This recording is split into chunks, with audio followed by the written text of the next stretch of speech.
लेकिन suppose that मान लीजिए 1 मिनट के लिए कि आपका सिलेक्शन नहीं होता है, तो आप क्या करेंगी? एक एज के बाद में गर्लफ्रेंड बॉयफ्रेंड या किसी का पसंद आना, हुँ, ये नॉर्मल चीजें होती हैं, ये तो होगी ही।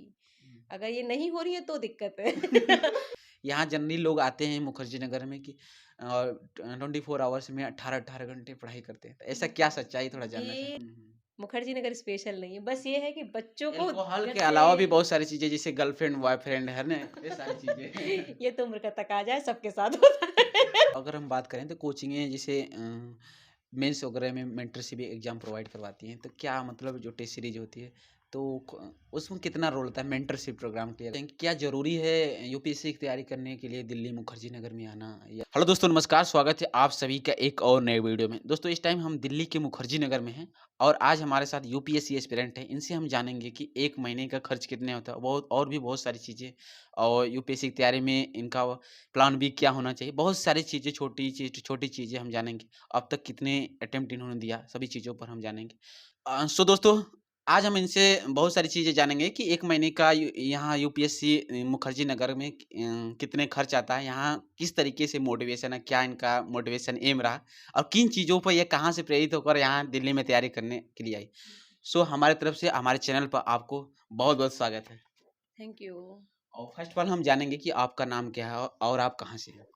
मेरा नाम भावना सिकरवार है और मैं राजस्थान से हूँ। जी, भावना सिकरवार ये कि दिव्या सिकरवार थी यूपीपीएससी स्टॉपर रैंक 1 हाँ, थी। मालूम है। यू नो हाँ, मालूम उनके बारे में पता है मुझे। जी अभी तक आपकी मतलब एकेडमिक क्वालिफिकेशन क्या रहा है एजुकेशन बैकग्राउंड थोड़ा उसके बारे में हम जानेंगे।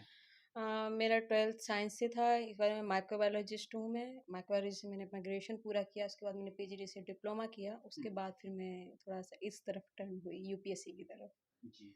अभी कोई एग्ज़ाम दिए हैं यूपीएससी का या फिर अभी फर्स्ट अटेम्प्ट ही है अब तक? नहीं, मैं दे चुकी हूँ अटेम्प्ट और मेरा मेंस भी हुआ है। हुँ, इंटरव्यू तक मैं कभी नहीं हुँ, पहुँची। सब मेंस पास किया है, तो मैं जी। मेंस तक गई हूँ मैं। हेलो दोस्तों नमस्कार। दोस्तों वीडियो में आगे बढ़ने से पहले एक ज़रूरी सूचना आप लोग को बताना चाहूँगा। दोस्तों पीडब्ल्यूबीपीएससी एंड यूपीपीएससी वाला के नए बैचेज आ गए हैं। 71st बीपीएससी एंड यूपीपीएससी 2025 और 2026 के नए बैचेज पे मिल रहा है आपको live classes, daily practice paper, daily mains practice, class note, full length test, PYQ analysis और भी बहुत कुछ, वो भी अफोर्डेबल प्राइस में। दोस्तों और ज़्यादा डिस्काउंट पाने के लिए यदि आप मेरा कूपन कोड PSC4 यूज करते हैं तो आपको एक्स्ट्रा डिस्काउंट देखने को मिल जाएगा। इनके यूपीपीएससी बैच की बात करें, sir Swachham 2.0 UPPSC 2025 English foundation batch जो आपको 4999 में मिल जाएगा। सर्वप्रथम यूपीपीएससी 2025 हिंदी माध्यम फाउंडेशन बैच ये आपको 4999 में मिल जाएगा। यूपीपीएससी सक्षम 2026 इंग्लिश फाउंडेशन बैच ये भी आपको 4999 में मिल जाएगा। यूपीपीएससी प्रथम 2026 हिंदी माध्यम फाउंडेशन बैच ये आपको 4999 में मिल जाएगा। इनके बीपीएससी बैच की यदि हम बात करें, सर्व सक्षम 71st BPSC foundation batch English जो हिंदी और इंग्लिश दोनों माध्यम में ये आपको 4999 में मिल जाएगा। सर्वप्रथम 71st BPSC foundation batch Hindi ये आपको 4999 में मिल जाएगा। सफलता 2.0 17वीं बीपीएससी मेंस बैच ये आपको 999 रुपये में मिल जाएगा। 17वीं बीपीएससी मुख्य परीक्षा हिंदी माध्यम बैच ये आपको 2999 रुपये में मिल जाएगा। वार्षिकी yearly current affairs programme batch bilingual जो कि हिंदी और इंग्लिश दोनों माध्यम में ये आपके 71st बीपीएससी प्रीलिम्स और मेंस दोनों के लिए है, ये आपको 1199 रुपये में मिल जाएगा। दोस्तों और ज़्यादा डिस्काउंट पाने के लिए यदि आप मेरा कूपन कोड PSC4 यूज करते हैं तो आपको एक्स्ट्रा डिस्काउंट देखने को मिल जाएगा। दोस्तों इन सारे बैचेज की लिंक वीडियो के डिस्क्रिप्शन बॉक्स में दिया गया है, वहाँ से आप जाकर ज्वाइन कर सकते हैं। कितने टाइम आपने यूपीएससी का एग्जाम दिया? 3 बार दे चुकी हूँ। और अगर बात करें तो मेंस आपने एग्जाम दिया है तो क्या कमियां रह जा रही हैं जैसे मेंस आपका क्लियर नहीं हो पा रहा है, इंटरव्यू कॉलिंग नहीं आ रही, थोड़ा सा उस पर हम जानना चाहेंगे। क्या हाँ लगता है को हमें ये हमारी मिस्टेक है? आई थिंक राइटिंग प्रैक्टिस शायद मेरी थोड़ी कम है। हम्म, मुझे जो अपनी कमी दिखी, राइटिंग प्रैक्टिस मेरी थोड़ी कम है, शायद मैं कहीं न कहीं कुछ न कुछ छूट रहा है। मतलब जब भी देने जाती हूँ तो पूरा कभी अटेम्प्ट नहीं हो पाता है। कई पेपर में ऐसा होता है कि पूरा अटेम्प्ट ही नहीं हो पा रहा है। जी तो ये सारी कमियाँ कहीं न कहीं 2 बार रही हैं, 2 बार मेंस दिया, दोनों बार इसी वज़ह से मेरा मेंस रह गया। जी ये मीडियम क्या रहा आपका? हिंदी। हिंदी माध्यम। तो हिंदी माध्यम में अगर देखा जाए तो इस बार थोड़ा रिजल्ट अच्छे थे 2023 में, लेकिन हुँ, 22 में काफ़ी कम रिजल्ट। तो हुँ। आपको नहीं लगता है कि मीडियम चेंज करना चाहिए या फिर ऐसा कुछ? नहीं, मैं हिंदी मीडियम बहुत कंफर्टेबल हूँ। मेरे ख्याल से किसी का भी मीडियम वही होना चाहिए जिसमें वो कंफर्टेबल होता है। कोई इंग्लिश में कंफर्टेबल, और हिंदी और इंग्लिश के अलावा भी 21 मीडियम और हैं। तो ऐसा कुछ नहीं है कि मीडियम से कोई फ़र्क पड़ेगा। मीडियम जी। से मुझे नहीं लगता कि कोई फ़र्क पड़ता है। बाकी सबकी अपनी-अपनी पर्सनल चॉइस होती है कि मीडियम चेंज करना चाहिए, मैं चेंज नहीं करूँगी। कोचिंग लिए हैं या फिर यहाँ सेल्फ स्टडी से आप तैयारी कर नहीं, रहे हैं? नहीं, मैंने कोचिंग ली है। कौन सी कोचिंग लिए हैं? दृष्टि से मैंने किया था। दृष्टि से। तो अगर बात करें तो ये कोचिंग कंप्लीट हो गई है या फिर ऐसे भी नहीं, तैयारी चल रही है? कोचिंग कंप्लीट हो चुकी है, काफ़ी टाइम हो गया कोचिंग। थोड़ा-सा हम जानना चाहेंगे आपसे कि मतलब ये मोटिवेशन आपको कहाँ से मिला है या फिर आपके फैमिली बैकग्राउंड में कोई है सिविल सर्विसेज? आपने कहाँ से ये मोटिवेशन मिला कि हमें यूपीएससी, आईएएस बनना है? नहीं, फैमिली बैकग्राउंड में तो कोई नहीं है, किसी ने तैयारी भी नहीं की है। हाँ, बट मतलब मेरी मामी का घर है, हुँ, तो वहाँ पे वहाँ पे कलेक्टर बंगला है। तो वहाँ अच्छा। पे एक बार कलेक्टर आई थी, शिल्पा गुप्ता। जी। उनको देख के क्या लगा था चीज़ें उनसे जो उनकी बात, क्या चीज़ें अच्छी लगी आपको? उन्होंने बहुत अच्छे-अच्छे काम किए अपने टाइम पे। कुछ खराब भी, क्योंकि उस टाइम मेरी उम्र इतनी ज़्यादा नहीं थी, जिस हुँ, टाइम मैंने उनको पहली बार देखा था। हुँ, लेकिन उनकी बहुत सारी स्टोरीज़ थी, जैसे कि एक बार बगल में एक हॉस्पिटल था, हुँ, वहाँ एक औरत की डिलीवरी होनी थी। हुँ, कोई उसको एंट्री नहीं दे रहा था, हुँ, तो वो आधी रात पे जाके उसको एंट्री दिलवाई थी उन्होंने। तो अच्छा। ऐसे उनके मैंने बहुत सारे काम सुने थे, जैसे कि स्कूलों में अचानक से छापा दे के स्कूलों की हालत उन्होंने बहुत सुधारी थी। हुँ, उनको देख के लगा कि हाँ, अगर कुछ काम करना है तो ऐसा ही करना है। क्या लगता है आप भी एंट्री दिलवाएँगे? बिल्कुल। अगर मौका मिलेगा ज़रूर दिलवाऊँगी। हुँ, अगर मुझे वहाँ तक पहुँचने का मौका मिला, अगर मेरा क्वालीफाई होगा तो बिल्कुल दिलवाऊँगी। जी, बिल्कुल। आज थोड़ा-सा हम थोड़ा जानना चाहेंगे कि इस बार जैसे 25 का फ़िल्म होने वाला है, तो किस तरीके से आपकी तैयारी चल रही थी? थोड़ा-सा आपके स्टडी शेड्यूल को लेकर जानना चाहेंगे। यहाँ जनरली लोग आते हैं मुखर्जी नगर में कि 24 आवर्स में 18-18 घंटे पढ़ाई करते हैं। तो ऐसा क्या सच्चाई थोड़ा जानना चाहें? मेरी मेरी पोटेंशियल 18 घंटे की नहीं है। हुँ, मैं तो 8 से 9 घंटे पढ़ लूँ वो बहुत है। हुँ, मतलब मैं कभी 18 घंटे नहीं पढ़ी, और मुझे नहीं लगता एक नॉर्मल इंसान ज़्यादातर या लगातार 18 घंटे पढ़ सकता है। हुँ, ये तब होता है जैसे कि पीटी आने वाला है और 20 दिन बाकी हैं, हुँ, 30 दिन बाकी हैं, हुँ। तो आप 18 घंटे खींच सकते हैं। नॉर्मली मैं तो नहीं खींच पाती आपने हूँ। कभी खींचा है 18 घंटे? पीटी आने वाला होता है तब। अच्छा। जब प्रीलिम्स आने वाला है, 15 दिन बाकी है या 20 दिन बाकी है, हुँ, उस टाइम जाती है 12 घंटे, 13 घंटे, 15 घंटे, कभी भी 18 घंटे। हुँ। लेकिन नॉर्मली जैसे कि अभी 4-5 महीने हैं, तो अभी नहीं जाएगा। यहाँ मैंने देखा है दिल्ली में मतलब 2 दिन से मैं देख रहा हूँ कि यहाँ दिन हो या रात मतलब हमेशा लोग गली में दिखाई ही देते रहे हैं। तो आपका जैसे शेड्यूल प्लान क्या रहता है? किस तरीके से तैयारी जैसे सुबह कब उठती हैं? सुबह से शाम तक थोड़ा अपनी स्ट्रेटजी बताइए कि कब जगती हैं और कितने घंटे कब लाइब्रेरी का शेड्यूल क्या है? मैं लाइब्रेरी नहीं जाती हूँ। हुँ, मैं रूम पे ही पढ़ती हूँ अपने, क्योंकि हुँ, मैं अकेली रहती हूँ। हुँ, और उठना वो सुबह 5:30, 5 साढ़े 5 बजे उठना होता है। हुँ, उसके बाद में पहले सीधा एक शिफ्ट पढ़ लेना है। अच्छा। तो वहाँ पहले सबसे उठ के भी एक बार पढ़ लीजिए। हुँ, पढ़ने के बाद में फिर हम थोड़ा टहलते हैं, घूमते-फिरते खाना-पीना खाते हैं। जी। फिर दोपहर की एक शिफ्ट होती है, इसमें रिवीजन करना होता है, क्योंकि दोपहर में थोड़ा-सा लेज़ीनेस आ जाती है बॉडी में। हुँ, उसके बाद में शाम में फिर से फ्रेश होके 2-4 घंटे जो हमसे बन जाए वो पढ़ते हैं। हुँ, उसके बाद में रात को सोते वक़्त जब आपका माइंड थोड़ा स्लो रहता है, तब रिवीजन। हुँ। अच्छा क्या हम काम जानना के च बारे में नहीं बता रही थी। हाँ। थोड़ा-सा हम जानना चाहेंगे क्या ज़रूरी है यूपीएससी की तैयारी करने के लिए दिल्ली मुखर्जी नगर में आना या फिर ये घर पर भी हो सकती है? तो डिफ़रेंस दोनों में डिफ़रेंस क्या है अगर बात करें? घर पे भी तैयारी हो सकती है, हुँ। यहाँ भी आके तो तैयारी हो आप क्यों आई सकती हैं है, यहाँ दिल्ली में? ताकि टाइम कम लगे। टाइम कम क्योंकि लगे। जब आप घर से करेंगे, हुँ, तो हुँ। बहुत सारी चीज़ें छूट जाती हैं, जी। बहुत चीज़ होती है, उनको जानने में वक़्त जैसे लग मतलब जाता वही है। मैं जानना चाहता हूँ क्या-क्या बेनिफिट होता है यहाँ दिल्ली आने से? जैसे कि मैं साइंस, मेरा बैकग्राउंड साइंस था, जी। मुझे आर्ट के बारे में कुछ नहीं पता था, हुँ, तो कोचिंग लेना मेरे लिए कंपल्सरी हो गया था। हुँ, क्योंकि यूपीएससी में ज़्यादातर सब्जेक्ट आर्ट साइड के हैं, हुँ, तो इकोनॉमी है, इकोनॉमी है, हिस्ट्री, पॉलिटी, जितनी भी सब्जेक्ट हैं, वो हुँ, मेरे काफ़ी साल पहले छूट गए थे। हुँ। उन्हें जानना है, अब या मैं खुद से जानने बैठूँगी, तो जो काम 2 महीने में, 3 महीने में होना है, हो सकता है उसमें 1 साल लग हाँ जाए। जी। तो वो टाइम बचाता है, जी। ये मुखर्जी नगर। और ये कोचिंग, जितने भी कोचिंग इंस्टीट्यूट है, हुँ, बाकी सिलेक्शन तो सबका अपनी मेहनत से ही होना है। किसी हुँ। भी कोचिंग का कोई हाथ नहीं है। जी। हाँ, तो मेरे ख़्याल से अगर कोई यहाँ आता है, अगर उसका बैकग्राउंड वो नहीं है, जिस बैकग्राउंड की यहाँ पे वेटेज ज़्यादा रहता है, तो वो यहाँ आके अपने टाइम को बचा सकता है। जी। मतलब अच्छा जैसे थोड़ा-सा अगर हम बात करें तो कोचिंगें जैसे मेंस वगैरह में मेंटरशिप एग्ज़ाम प्रोवाइड करवाती हैं, तो क्या मतलब जो टेस्ट सीरीज़ होती है, तो उसमें कितना रोल होता है मेंटरशिप प्रोग्राम की? अगर आए यहाँ मुखर्जी नगर दिल्ली में और खुद से कॉफ़ी आंसर राइटिंग करने में थोड़ा, आप तो मेंस मतलब लिखी हैं। अगर आप प्रोग्राम ज्वाइन करते हैं तो आप बंध जाते हैं हम्म, कि आपको जाना ही है, हम्म, लेकिन जब खुद से करते हैं तो एक ह्यूमन है तो आलस आता है। कई सारे छात्र जैसे प्री क्वालिफाई करने के बाद अक्सर हम देखते हैं कि बड़े बड़े शहर हो, दिल्ली में हो जाए, पटना प्रयागराज हो, तो वहाँ आते हैं। तो यही मेंटरशिप प्रोग्राम के थोड़ा हम जानना चाहेंगे। मेंटरशिप प्रोग्राम मतलब मैंने नहीं लिया है, हम्म, तो उसके बारे में इंटरनली मुझे नहीं पता, पर मुझे इतना पता है कि लोग बंध जाते हैं कि मेंटरशिप प्रोग्राम है, टेस्ट देने जाना है, हम्म, तो वो तैयारी करेंगे ही करेंगे, क्योंकि उनका नाम चाहे एक कोचिंग के लेवल पे ही आ रहा है, उनको नाम आ रहा है तो उस चीज़ को थोड़ा सीरियसली लेते हैं। जी, लेकिन जो खुद से करता है वो उतना सीरियस नहीं लेता। वो हम्म, खुद से ही कर रहा है, वो सिर्फ खुद से लड़ रहा है, उसके पास लड़ने के लिए आसपास कोई नहीं है। मेंटरशिप प्रोग्राम में बहुत लोग इकट्ठे हो जाते जी हैं, बिल्कुल। तो बस वहाँ थोड़ा कंपटीशन वाला माहौल मिल जाता है। अगर किसी में थोड़ा सा डिसिप्लिन नहीं है, किसी हम्म, लोग बच कभी कभी लोगों में डिसिप्लिन की भी कमी होती है, जी, तो डिसिप्लिन नहीं है तो मेंटरशिप प्रोग्राम हेल्प कर देते हैं। हम्म। थोड़ा-सा हम आपसे अब इसके बारे में जानना चाहेंगे कि जैसे 1 महीने का खर्च कितना आता है? जनरली लोग सब लोग जानना चाहते हैं कि भाई बड़े शहर में रहने का खर्च कितना है? थोड़ा उसके बारे में बताइए। अगर कोचिंग की ना बोले, जो जनरल चीज़ें हैं मतलब खाने-पीने, रहने का, रूम्स के रेंट वगैरह। जैसे कि मैं अकेली रहती हूँ यहाँ पे, हुँ, तो अगर आप अकेले लेके रहते हैं तो ये खर्च 13,000 12-13,000 जाएगा, हुँ, क्योंकि आपका 6,500 7,000 तो रेंट है। हुँ, उसके अलावा खाना पीना नोट्स वगैरह सारा मिला के महीने के एंड तक पहुँचते पहुँचते वो 13,000 12,000 चला जाता है।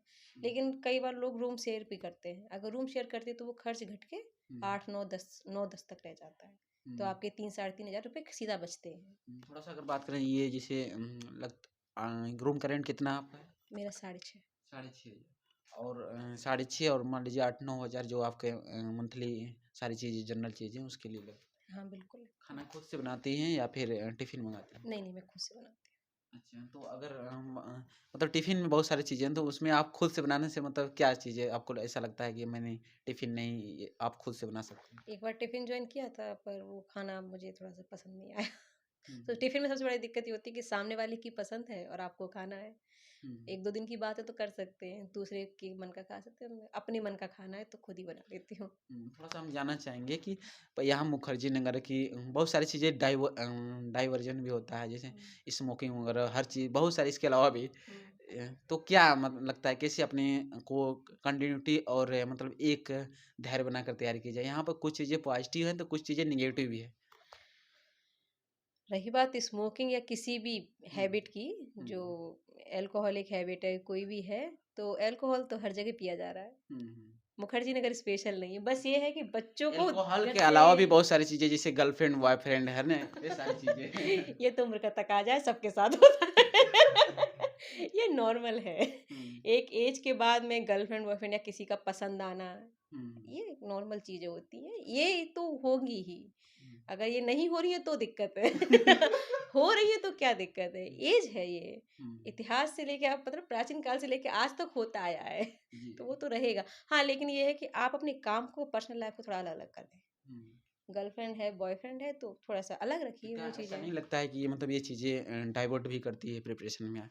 अगर बात गर्लफ्रेंड बॉयफ्रेंड की है तो पार्टनर सही है तो डाइवर्ट नहीं करेगी, पार्टनर खराब है तो डाइवर्ट करेगी ही करेगी। हुँ, अगर स्मोकिंग कर रहे हैं, हद से ज़्यादा कर रहे हैं तो वो चीज़ खराब है। हुँ, अगर कोई शराब पी रहा है, अगर रोज़ ही लेके बैठ रहा है तो सीधी बात है पढ़ाई पे असर पड़ेगा। हुँ। अगर आप कभी-कभी 15 दिन में, 20 दिन में, महीने में कभी कर रहे हैं तो मुझे नहीं लगता इतनी दिक्कत हो सकती कभी है। बेनिफिट भी रहता है कि नहीं ये लेने से मतलब पढ़ाई ज़्यादा डेडिकेशन और मतलब ध्यान से हो रही, ज़्यादा हो रही है? मैंने कभी किया नहीं, मुझे भी पता नहीं। जब मैं करूँगी तो मैं आपको बाद में बताऊँगी। जिस दिन मैं पीऊँगी उस दिन मैं फिर आपको फ़ील करके फिर बताऊँगी। किसी और पे कैसे कमेंट कर सकती हूँ। बिल्कुल। थोड़ा-सा अब हम जानेंगे कि मतलब जो छात्र तैयारी कर रहे हैं यूपीएससी की, जो आना चाहते हैं उनके लिए क्या सजेशन या सुझाव करेंगे? जो हमारे साथ बहुत सारे छात्र जुड़े हैं, हुँ। तो यहाँ मुखर्जी नगर के उनके लिए क्या सुझाव करना चाहेंगे? आएँ या फिर घर से भी तैयारी हो सकती है? अपनी तरफ से जो आपका मतलब कितने समय से रह रही हैं? मैं 4 साल से। 4 साल से तो एक्सपीरियंस बहुत ज़्यादा आपका होगा। फिर तो इसीलिए ये थोड़ा बीच में बताएँ। कोविड भी आया था। नहीं, ऐसा नहीं है, मतलब ये है कि अगर ऑन अब तो ऑनलाइन प्लेटफ़ॉर्म इतने सारे हैं, तो आप हुँ, ऑनलाइन भी जॉइन कर सकते हैं। अगर आपके घर में ऐसा माहौल है हुँ, कि ज़्यादा डिस्टर्बेंस नहीं हो रहा है, तो घर से कीजिए। अगर आपको लगता है कि नहीं, नहीं मतलब पढ़ना भी है और देखना भी है, तो हुँ, आ जाइए। जी। तो मतलब ये है कि अगर हाँ किसी घर में अच्छा माहौल है, क्योंकि मोस्टली क्या होता है घर में कुछ ना कुछ होता ही रहता है। एक नॉर्मल चीज़ है, घर में मम्मी है, पापा हैं और उनके ज़माने हमारे ज़माने में एक जनरेशन का गैप है। तो वो नहीं समझेंगे कि एक इंसान 10-12 घंटे पढ़ रहा है, तो वो उस चीज़ को नहीं कंसीडर कर पाते हैं थोड़ा-सा। तो अगर ऐसा कुछ माहौल है तो आ जाइए, गाँव वाला माहौल है तो थोड़ा आ जाइए। अगर गाँव वाला माहौल नहीं है, माँ-बाप अंडरस्टैंडिंग है, वो समझेंगे, आपको प्राइवेसी भी देंगे तो घर पे रहिए। थोड़ा स्टडी शेड्यूल हम जानेंगे कि मतलब बहुत सारी चीज़ें हैं यूपीएससी में, बहुत सारे सब्जेक्ट होते हैं, हिस्ट्री, पॉलिटिक्स, जियोग्राफी, इकोनॉमी, बहुत सारे इंटरनेशनल रिलेशन है ना प्रीओ में। तो ऐसे मतलब किस कैसे आपका शेड्यूल क्या रहता है टाइम टेबल कि जैसे लाइक हमें ये सब्जेक्ट इस हफ्ते इतने पढ़ते तो आपका कैसे प्लान क्या है थोड़ा ये बताइए। प्लान मेरा ये है कि मैं एक बार में 2 सब्जेक्ट लेके चलती हूँ, क्योंकि एक सिर्फ़ एक सब्जेक्ट पढ़ते हैं थोड़ा बोर हो जाते हैं। रही बात ध्यान देने की, जैसे कि प्रीलिम्स एग्ज़ाम में इकोनॉमी सबसे ज़्यादा वेटेज लेता है, उसको ज़्यादा टाइम देना पड़ता है। और सारे सब्जेक्ट है, एनवायरनमेंट उससे थोड़ा-सा कम वेटेज लेता है, तो उस पे भी ध्यान देते हैं, लेकिन थोड़ा-सा उसको डिले करते हैं। लेकिन प्रायोरिटी इकोनॉमी को देंगे क्योंकि वो एक बहुत बड़ा पोर्शन कर रहा है। दूसरा प्रायोरिटी देंगे, फिर एनवायरनमेंट को देंगे, वो उससे छोटा सही लेकिन बहुत बड़ा पोर्शन कवर करता है। तो जिस हिसाब से पोर्शन कवर होते हैं। जैसे वो चीज़ें तो ठीक है, बहुत अच्छी आपने बात बताई। लेकिन जो जैसे हमारा एक दिन में मतलब कितने सब्जेक्ट को हमको लेकर चलना है, एक हफ्ते में ये 2 सब्जेक्ट है, तो उसको बताइए, है ना? सबका सभी सब्जेक्ट तो एक दिन में हम पढ़ नहीं सकते, नहीं, तो उसके लिए थोड़ा हम जानें। कई सारी चीज़ें हाँ, कन्फ्यूज़न रहता है। सबका अलग-अलग होता है। मेरा ये है कि एक बार में मैं 2 सब्जेक्ट लेके चलती हूँ और उनको पहले पूरा करती हूँ। फिर उसके चाहे बाद चाहे 10 दिन लगे या 20 दिन 10 लगे। दिन लगे, 15 दिन लगे, 20 दिन लगे, पहले उन्हें कंप्लीट करती हूँ वो दोनों सब्जेक्ट को। फिर जैसे वो खत्म होते हैं तो फिर से आगे 2 सब्जेक्ट, फिर ये रिपीटेशन पे चलता है, तो वो रिवीजन भी होता है साथ-साथ। तो 10 से 15 दिन भी लग जाते हैं, कई महीना भी लग जाता है कि कई पोर्शन बड़े होते हैं। करंट अफेयर्स भी वेरी इंपॉर्टेंट रोल होता है। तो इसके लिए हम थोड़ा जानना चाहेंगे इसकी प्रिपरेशन कैसे करती है? वो प्री में भी लगभग 30% क्वेश्चन करंट से होते हैं और मेंस में तो 50% कहा जा सकता है, 50 टू 60%, 50 से 60%। बेस उसका करंट ही जी रहता है। बिल्कुल। तो उसके लिए कैसे प्रिपरेशन करते हैं, क्या फॉलो करते करंट अफेयर की सबसे पहले न्यूज़पेपर हैं? बहुत ज़रूरी है। बहुत सारी कोचिंगें हैं, मैं नाम नहीं लेना चाहता हूँ, जो अपने मैगजीन निकालती हैं, एडिटोरियल निकालती हैं, तो नहीं, क्या न्यूज़पेपर ज़रूरी होता है? न्यूज़पेपर बहुत ज़रूरी होता है, क्योंकि मैगज़ीन जो देगी वो महीने में एक घटना का सिर्फ एक पेज में, आधे पेज में ख़त्म कर देगी वो मैगज़ीन। लेकिन न्यूज़पेपर रोज़ बताएगा, क्योंकि कोई भी एक घटना एक दिन में नहीं घटती है और न्यूज़पेपर डेली का अपडेट है। तो अगर आपको कंटिन्यूटी रखनी है तो न्यूज़पेपर पढ़ना ही पड़ेगा, क्योंकि ताकि जिससे कि कोई भी एक टॉपिक है उसके लिए न्यूज़ 3-4 दिन आएगी ही आएगी, 4 दिन आएगी, कभी 5 दिन भी आ जाए, तो महीने में 5 दिन रिपीट हुआ। उसके बाद आप जब मंथली मैगज़ीन पढ़ेंगे तो बहुत आसान लगने लग जाती है मंथली मैगज़ीन, वरना फिर वो रटने वाली चीज़ हो जाती है। फिर वरना आपको मंथली मैगज़ीन सिर्फ रटनी ही पड़ेगी अगर विदाउट न्यूज़पेपर पढ़ा है तो। एक लास्ट क्वेश्चन रहेगा कि कोई मोटिवेशन या इंस्पिरेशन लाइनों के साथ अपनी बातों को समाप्त करें, जो आप डेली रूटीन में फॉलो करती हैं, कोई भी चीज़ें जो कंटिन्यूटी, हाँ, जितना कंटिन्यू रहेंगे हम्म, उतनी ही मंजिल पास है। ये कि यूपीएससी कंटिन्यूटी आपकी मांगता ही मांगता है, वो आपको देनी ही पड़ेगी। जी इसका कोई और ऑप्शन नहीं है। हार्ड वर्क और कंटिन्यूटी बहुत ज़रूरी है और थोड़ा-सा स्मार्ट वर्क भी क्योंकि सिलेबस पाताल से लेके आसमान तक का स्मार्ट वर्क है। में जैसे किस तरीके का स्मार्ट वर्क जैसे जैसे कि सब्जेक्ट के सभी सिलेबस को छाँट लेना कि सब कि जैसे पॉलिटी का सिलेबस है, किस पार्ट का कितना रोल है, पीटी में, मेंस में, उस पार्ट पे ज़्यादा ध्यान देना और को सिर्फ पढ़ना सपोर्टिव वे की तरफ। मतलब ऐसा नहीं है कि सभी पॉइंट को, सभी चीज़ को पढ़ ही जा रहे हैं, पढ़ ही जा रहे हैं। ये थोड़ा-सा देखते रहना कि पेपर का पैटर्न कैसे चेंज हो रहा है, किस पॉइंट पे या किस सब्जेक्ट पे गवर्नमेंट या है जो यूपीएससी आयोग है, किस सब्जेक्ट पे ज़्यादा क्वेश्चन बना रहा है। जैसे कि निबंध आते हैं यूपीएससी में, तो कंटिन्यूटी देखना, तो उसमें महिलाओं को लेके, एक मार्केट को लेके ये क्वेश्चन रिपीटेशन पे रहते हैं। लेकिन जब हम कभी निबंध किसी कोचिंग में पढ़ने जाएंगे या कहीं से नोट्स लेने जाएंगे, उसमें 500-600 निबंध होते हैं, उनकी ज़रूरत नहीं है। थोड़ा काट छाँट लो, प्रीवियस ईयर देख के थोड़ा सा काट छाँट लो कि हाँ, तो सब्जेक्ट तो सिलेबस काफ़ी कम रह जाता है, उतना नहीं रहता जितना हम रट रहे हैं। जी। एक चीज़ें हम और आपसे जानना चाहेंगे कि प्लान बी यूपीएससी एस्पिरेंट का होना चाहिए कि नहीं? अगर मैं नहीं ऐसा चाहूँगा कि आप मैं फाइनली ऊपर वाले से भी प्रार्थना करूँगा आपका सिलेक्शन हो। लेकिन सपोज़ दैट मान लीजिए 1 मिनट के लिए कि आपका सिलेक्शन नहीं होता है, तो आप क्या करेंगे? मैं हुँ, टीचिंग कराऊंगी। मेरे पास प्लान भी है, क्योंकि प्लान भी रखना कोई बुरी बात नहीं है, हुँ, क्योंकि आईएएस बनने से ज़्यादा जरूरी है रोजगार होना। जी। ये तो आप क्योंकि अगर आप अपने सपने के साथ एक उम्र तक जी पाएँगे, यूपीएससी की भी एक एज है। एज हम क्रॉस करेंगे तो यूपीएससी भी हमें नहीं लेगा। अगर सिर्फ सपने के साथ पेट नहीं भरता तो थोड़ा-सा रोज़गार चाहिए। तो एक प्लान बी सबका होना चाहिए। अच्छी बात है कि अगर आप प्लान बी नहीं रख रहे हैं, लेकिन वो तब तक अच्छी बात है जब तक आप 25 के नहीं हो जाते हैं। 25 के बाद जैसे आपकी एज बढ़ती जाएगी तो आपको प्लान बी अपना प्लान कर लेना चाहिए। 25 से जो कम के हैं, वो ना रखें, ठीक है, उनका उनका जोश चलेगा। 25 के बाद जोश नहीं चलता, होश आपका भी रखना 25 पड़ता है। प्लस है। हाँ, 25 प्लस इसलिए प्लान भी रखा है।